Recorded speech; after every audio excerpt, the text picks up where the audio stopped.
If you, like me, are a fan of old Hollywood, you will surely remember this great actress. I'm talking about Natalie Wood, an actress who won the hearts of millions with her unparalleled talent and radiant charisma. From her first appearance on screen to her iconic roles, Natalie became a legend. However, her life, filled with sparkle and success, was also marked by mysteries and tragedies, the most intriguing of all, the mysterious circumstances of her death. Today, we're going to dive into the life of Natalie Wood, explore her most memorable moments, and try to uncover the secrets behind her tragic end. Join us on this journey in tribute to one of the greatest stars of Hollywood. Natalie Wood's journey to stardom began in her childhood, marked by a mix of innate talent, exploitation, and personal tragedies that deeply influenced her life and career.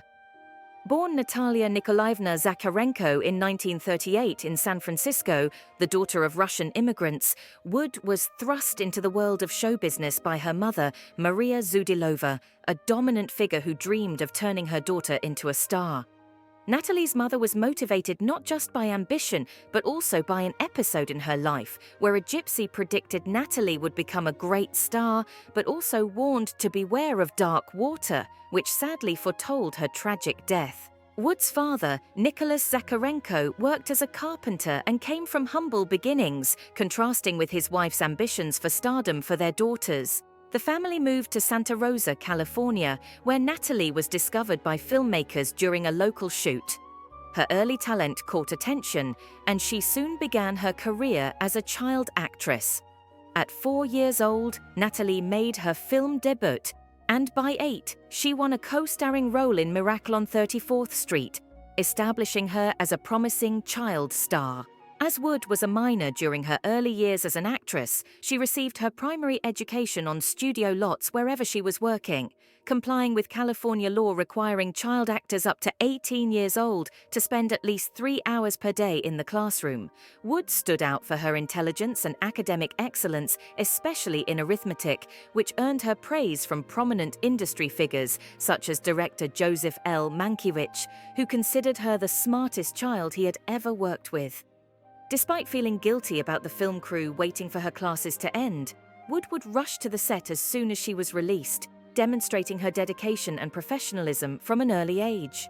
Natalie's mother, in an effort to ensure that she performed well during the filming of Tomorrow Is Forever, went to the extent of provoking tears in Natalie by destroying a butterfly in front of her, a demonstration of the lengths she was willing to go to ensure her daughter's success. This pressure and exploitation would continue to be a constant in Natalie's life, shaping both her achievements and her personal struggles. In addition to the pressures of early fame, Natalie faced exploitation within the industry. At the age of 16, she became involved in an affair with director Nicholas Ray, which, while helping to propel her career to new heights with Rebel Without a Cause, also highlighted the exploitative practices of Hollywood. This relationship, along with a rumored affair with Frank Sinatra when she was between 15 and 16 years old, reveals the complex and often disturbing realities that Wood faced as she navigated her career in Hollywood. The trajectory of Natalie Wood from child star to Hollywood icon was marked by her extraordinary acting ability, but it was also deeply affected by exploitation and personal challenges. Her story is a reminder of the shadows that can lurk behind the glimmer of Hollywood. Still at the age of 16, Natalie Wood experienced a profoundly traumatic event, which only came to be widely discussed many years after her passing. In details revealed by Natalie's sister, Lana Wood, in her autobiography, we learn that the young actress was victim to an assault by the iconic actor Kirk Douglas, who was more than twice her age at the time, during a meeting at the Chateau Marmont Hotel in Los Angeles.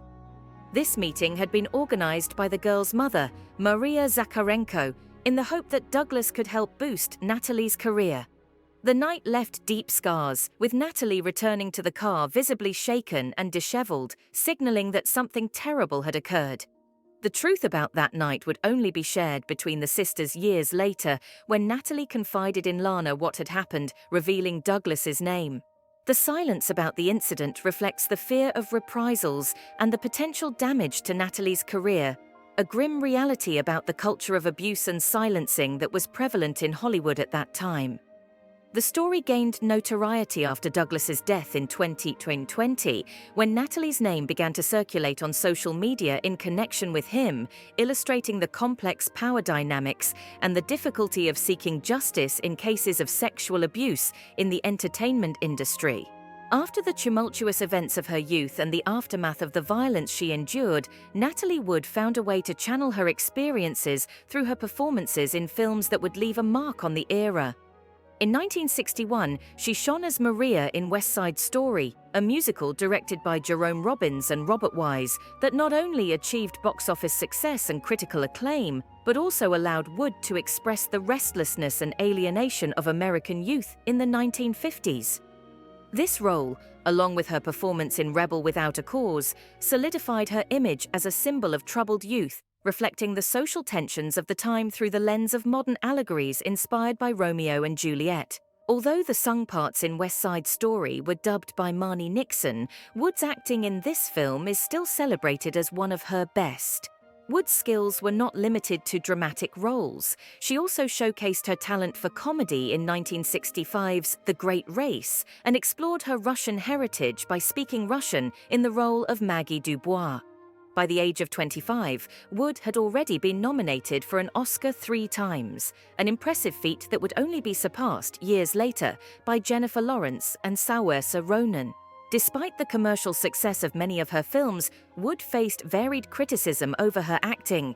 In 1966, she was ironically awarded by the Harvard Lampoon as the Worst Actress of the Year, an award she accepted with good humor, demonstrating her ability to laugh at herself. Sydney Pollack, a director with whom Wood worked, said that when she was right for the part, there was nobody better. Her recognition as an actress also came through Golden Globe nominations for her roles in Inside Daisy Clover and This Property is Condemned, both co-starring Robert Redford. During a period of emotional struggle, Wood sought therapy and turned down significant roles to not be away from her analyst, demonstrating the depth of her personal challenges. After a brief hiatus from her career, Wood returned to the screen with notable performances in Bob and Carol and Ted and Alice, a comedy that explored the sexual liberation of the time. This period of semi-retirement was also marked by motherhood and a focus on television roles that earned her critical acclaim and awards, including a Golden Globe for her performance in From Here to Eternity. Natalie Wood left an indelible mark on the film industry, not only through her iconic roles but also for her courage in tackling complex subjects and her ability to emotionally connect with audiences. Her career reflects a legacy of versatility, dedication, and undeniable talent that continues to inspire actors and filmmakers. Now, addressing her personal life, Natalie Wood's trajectory reveals a complexity that extends beyond her memorable roles on the screen. In September 1956, the actress had a brief relationship with Elvis Presley, a connection that captures the intersection of two major stars of the era. However, it was her relationships with Robert Wagner that captured the public and media attention, marked by two highly publicized marriages. Since childhood, Wood had harbored a crush on Wagner, and on her 18th birthday, she finally went on a date with the actor, who was 26 at the time. They married in 1957, despite her mother's opposition, but separated and divorced in the early 1960s. In 1969, Wood married the British producer Richard Gregson, with whom she had a daughter, Natasha.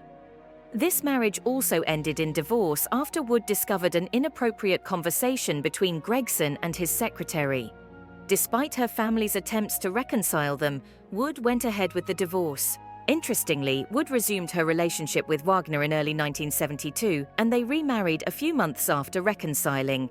From this second marriage, their daughter Courtney Wagner was born in 1974. Lana Wood, Natalie's sister, reflected on this union as one of the best in Hollywood, highlighting the couple's commitment to making the relationship work, despite the challenges.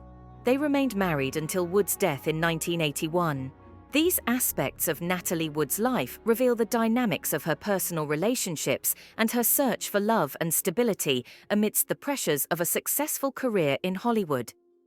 Her personal story, marked by ups and downs, provides a deeper insight into one of Hollywood's brightest and most tragic stars.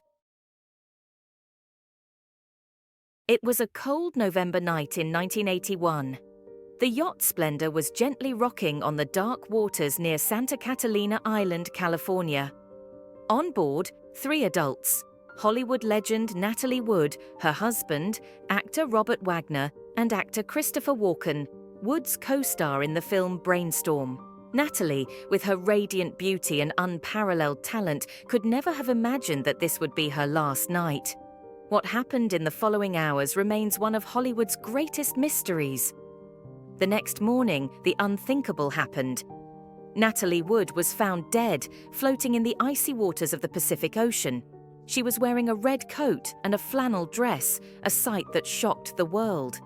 The question on everyone's mind was, how did one of the greatest film stars of the time, known to have a fear of dark water, meet her tragic end in those very waters? The initial investigation concluded that Natalie's death was an accident. It was said that she might have tried to leave the yacht on a dinghy and fallen into the water. But the circumstances were strange. Why would she do that alone in the middle of the night? And why didn't anyone on board notice her absence in time? For years, the story was accepted, but not without questions. Rumors and conspiracy theories emerged. There were talks of a heated argument on the yacht before the tragedy, a troubled marriage, and even insinuations of a possible involvement by Wagner. In 2011, the case was reopened. New witnesses were heard, including the Splendor's captain, Denis Deverne, who made shocking allegations and changed his version of the events. Authorities now considered Robert Wagner a person of interest in the case. The original autopsy was re-examined, raising questions about the marks found on Natalie's body and how they might have occurred. The truth about what happened on that fateful night continues to elude us, shrouded in a veil of mystery as dark as the waters where Natalie Wood met her fate. Her legacy remains intact, but the shadow of her mysterious death still provokes debate, speculation, and an unceasing search for answers. And so, the star who once shone so brightly in the firmament of Hollywood has left us with an enigma that may never be solved. Natalie Wood, a woman whose life and death continue to fascinate and haunt all those who admire the everlasting glow of the true stars. And we come to the end of the video, where we delved into the mysteries surrounding the tragic departure of Natalie Wood. Her story, full of enigmas and unanswered questions, reminds us of how life can sometimes surpass fiction.